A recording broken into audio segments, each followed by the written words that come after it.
Multimeter हटाया, multimeter हटाने पे यहाँ पर देखोगे तो पैनल की क्या कंडीशन है। तो इस तरीके से अलग अलग बिहेव हमें देखने के लिए मिल रहे हैं इस पैनल में। तो दोस्तों रिफिक्स इंडिया के यूट्यूब चैनल पर आपका फिर से स्वागत है। और आज की वीडियो में हम बात करेंगे, हमारे पास यहाँ पर एक BOE कंपनी का पैनल है और जो कि आप यहाँ पर देख सकते हो। ये जो पैनल है ये मेरा एक GIP पैनल है जिसमें यहाँ पर कोई भी गेट कॉफ हमें देखने के लिए नहीं मिल रही है। अब इस तरीके के पैनल में दोस्तों ज़्यादातर क्या होता है कि CKB लाइन शॉर्ट हो जाती है या आपके लेवल शिफ्टर में प्रॉब्लम होती है। तो आपको अलग अलग तरीके की इसमें प्रॉब्लम देखने के लिए मिलती है। ज़्यादातर इसमें वर्टिकल बार हो जाता है या नो पिक्चर हो जाता है। तो जो टेक्नीशियन होता है वो क्या करता है, डायरेक्ट इसके CKB ट्रैक्स को काट देता है या ब्लॉक कर देता है। तो इन सभी चीज़ों को हम कैसे आज डायग्नोस करेंगे, आज की वीडियो में जानेंगे। और एक सिग्नल को हम कैसे मल्टीमीटर से चेक कर सकते हैं, DSO की जरूरत ना पड़े। तो आज की वीडियो हम पूरा बात करेंगे। अगर आप वीडियो को लास्ट तक देखते हैं तो आपको भी पता चलेगा कि हम मीटर से कैसे किसी भी सिग्नल को चेक कर सकते हैं। तो चलिए आइए वीडियो को शुरू करते हैं। तो सबसे पहले मैं यहाँ पर पैनल को ऑन करता हूँ। पैनल को ऑन करने पर यहाँ पर आप देखोगे तो जैसे मैं अभी सेट को ऑन करूँगा, सेट को ऑन करने पर इसमें जो पिक्चर है वो यहाँ पर एक बार आती है, उसके बाद चले जाती है। फिर थोड़ी देर बाद इसमें हमें यहाँ पर कुछ एबनॉर्मल यानी कि पिक्चर देखने के लिए मिलती है। कई बार इसमें बार आ जाता है, कई बार इसमें बार नहीं भी आता है। तो यहाँ पर जैसे मेरा पैनल ऑन हुआ, अभी ऑन होने पे आप यहाँ पर देखोगे तो उसमें अभी यहाँ पर मुझे कोई भी पिक्चर देखने के लिए नहीं मिल रही है। अब अगर यहाँ पर हमें कोई भी पिक्चर देखने के लिए नहीं मिल रही है तो इस कंडीशन में हमें क्या है कि सबसे पहले पैनल की बेसिक वोल्टेज को चेक करना है। तो अभी आप यहाँ पर देखोगे कई बार ये पैनल जो हमारा बिहेव करता है, कई बार ये पैनल हमारा बिहेव नहीं करता। तो आप यहाँ पर देखोगे अभी ये कुछ इस तरीके से हमारा पैनल बिहेव कर रहा है। इसमें अभी आप देखोगे तो यहाँ पर इतने में तो हमारी जो स्क्रीन है वो पिंक हो गई है और इतने में हमारे यहाँ पर ब्लैक स्क्रीन मिल रही है।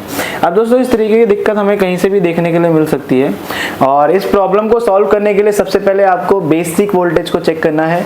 बेसिक वोल्टेज जब तक आपकी ओके नहीं होगी, जब तक इस प्रॉब्लम को हम डायग्नोज नहीं कर सकते हैं। तो चलिए आइए मैं आपको दिखाता हूँ कि एक बेसिक वोल्टेज को कैसे चेक किया जाता है।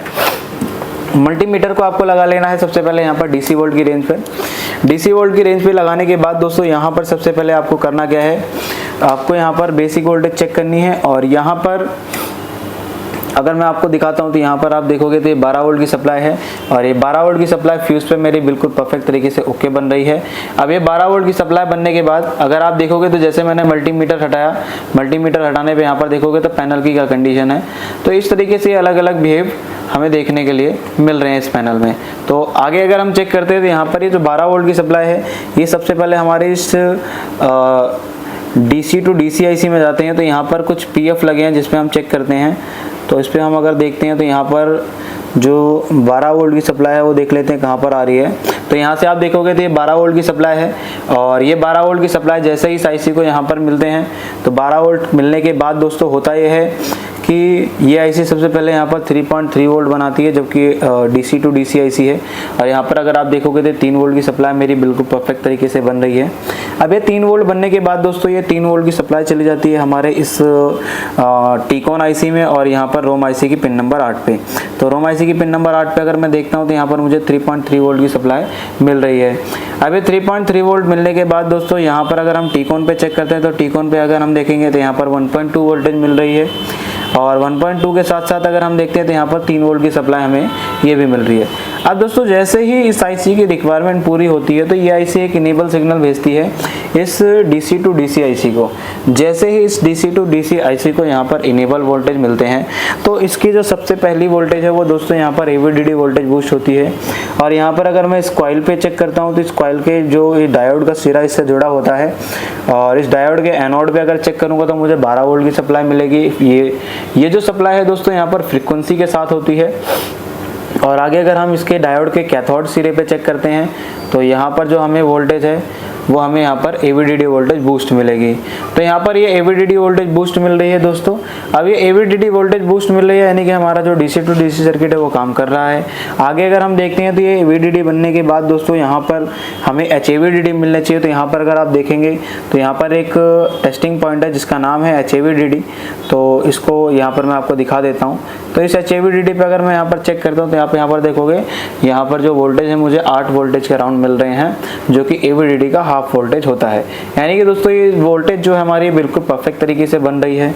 और आगे अगर हम चेक करते हैं तो इसमें VGH और VGL भी वोल्टेज अगर हम चेक कर लेते हैं तो यहाँ पर VGH, अगर हम VGL देखते हैं तो यहाँ पर अगर हम देखेंगे तो यहाँ पर आप देखोगे तो ये हमारी जो वोल्टेज मिल रही है हमें यहाँ पर -7 वोल्ट के अराउंड यहाँ पर हमें वोल्टेज मिल रही है, जो कि हमारी VGH वोल्टेज है और ये परफेक्ट तरीके से बन रही है।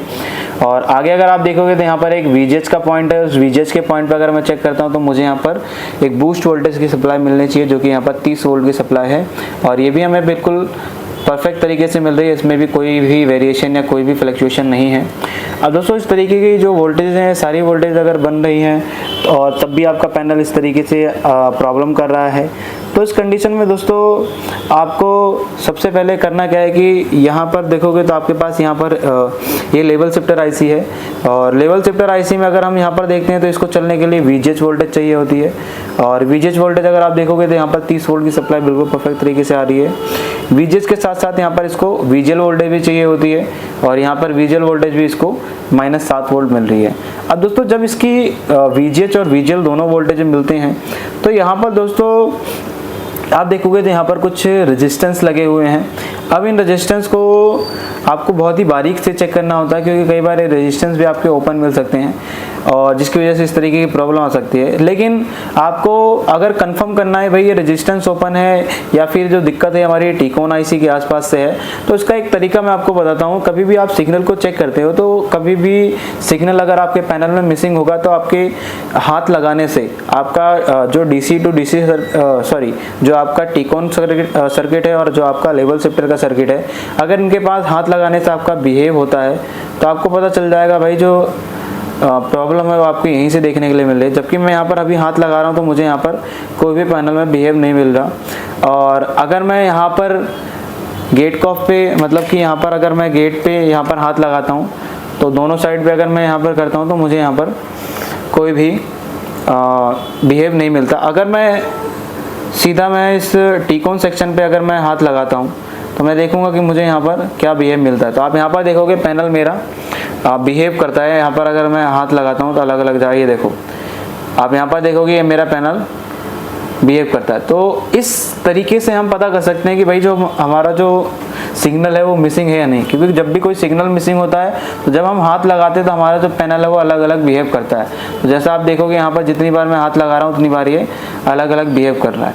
अब यहाँ पर हमें क्या चीज़ें चेक करनी है, अब ये चीज़ मैं आपको दिखा देता हूँ। तो यहाँ पर अगर आप देखोगे अब हमें ये कंफर्म हो चुका है कि भाई जो दिक्कत है वो हमारी टिकोन आईसी से आ रही है। तो टिकोन आईसी पे टिकोन आईसी के पास अगर आप देखोगे तो यहाँ पर कुछ सिग्नल है, जैसे यहाँ पर POL सिग्नल। तो POL पे अगर आप देखोगे तो 1.626 के अराउंड यहाँ पर बन रही है और ये वोल्टेज बिल्कुल परफेक्ट तरीके से, इसमें कोई भी वेरिएशन नहीं है। और इसके पास यहाँ पर देखोगे तो यहाँ पर अगर आप देखोगे तो एक TP सिग्नल है और इस TP सिग्नल पे अगर मैं वोल्टेज चेक करता हूँ तो यहाँ पर जो मुझे वोल्टेज मिल रहे हैं वो जो वोल्टेज है वो यहाँ पर कभी ये वोल्टेज आ रहे हैं, कभी वोल्टेज नहीं आ रहे हैं और कभी ये वोल्टेज हाई हो जाते हैं, कभी ये लो हो रहे हैं। तो यानी कि दोस्तों कहने का मतलब यहाँ पर जो TP सिग्नल है, इस सिग्नल में मुझे यहाँ पर कुछ वेरिएशन देखने के लिए मिल रही है। और ये TP सिग्नल का अगर मैं ट्रैक देखता हूँ तो वो जो ट्रैक है हमारा इस रेजिस्टेंस पे देखने के लिए मिल रहा है। रेजिस्टेंस के इनपुट सिरे पे अगर मैं चेक करता हूँ तो इनपुट सिरे पे मुझे यहाँ पर 122 मिली वोल्ट मिल रहा है और इसके आउटपुट सिरे पे चेक करता हूँ तो मुझे यहाँ पर 0 वोल्ट मिल रहा है। अब ये 0 वोल्ट मिल रहा है। 0 वोल्ट मिलने के बाद दोस्तों यहाँ पर अभी हम क्या करेंगे, अगर हमें कंफर्म करना है ये सिग्नल मिसिंग है तो आपको यहाँ पर एक ट्विज़र लेना है और इस ट्विज़र के द्वारा आपको यहाँ पर इसको रेजिस्टेंस को क्या है कि डायरेक्ट यहाँ पर इसको शॉर्ट कर देना है। तो यहाँ पर देखो जैसे मैंने यहाँ पर शॉर्ट करा, रेजिस्टेंस शॉर्ट करने पे आप देखोगे तो यहाँ पर क्या है कि हमारा जो पैनल की पिक्चर है बिल्कुल परफेक्ट तरीके से यहाँ पर बन चुकी है।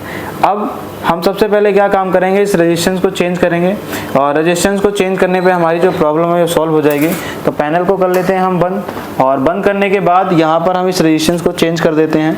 किसी भी स्केलर PCB से आप आसान तरीके से इस रेजिस्टेंस को ले सकते हो।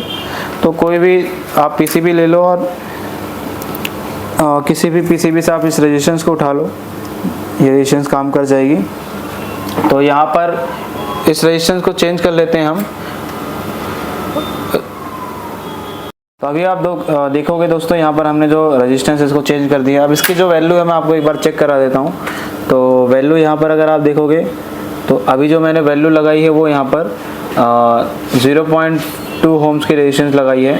और ये रेजिस्टेंस हमारी यहाँ पर बिल्कुल परफेक्ट तरीके से काम करेगी, क्योंकि इससे पहले जो रेजिस्टेंस लगी थी वो यहाँ पर 14 किलो ओम्स की रेजिस्टेंस लग गई थी, तो बहुत ज़्यादा थी। अब यहाँ पर जैसे हमने पावर ऑन करा, पावर ऑन करने के बाद यहाँ पर हम इसको सेट को ऑन कर लेते हैं।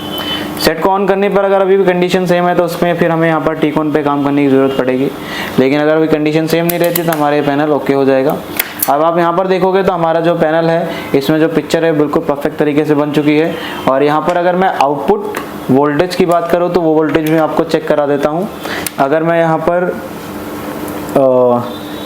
इनपुट सिग्नल चेक करता हूँ तो यहाँ पर अगर आप देखोगे तो 122 मिलीवोल्ट है, और आउटपुट सिग्नल अगर चेक करता हूँ तो यहाँ पर 122 मिलीवोल्ट है, यानी कि ये दोनों ही वोल्टेज मेरे ओके हैं दोनों साइड पे। और यहाँ पर आप देखोगे तो ये पिक्चर जो हमारी बिल्कुल परफेक्ट तरीके से यहाँ पर बन गई है, इसमें कोई भी स्कैनिंग लाइन या कोई भी बार हमें देखने के लिए नहीं मिल रहा है। तो दोस्तों इस तरीके से आप भी किसी भी पैनल को आसान तरीके से रिपेयर कर सकते हो। अगर आपको वीडियो पसंद आए हो तो वीडियो को लाइक करें, शेयर करें और चैनल को सब्सक्राइब जरूर करें।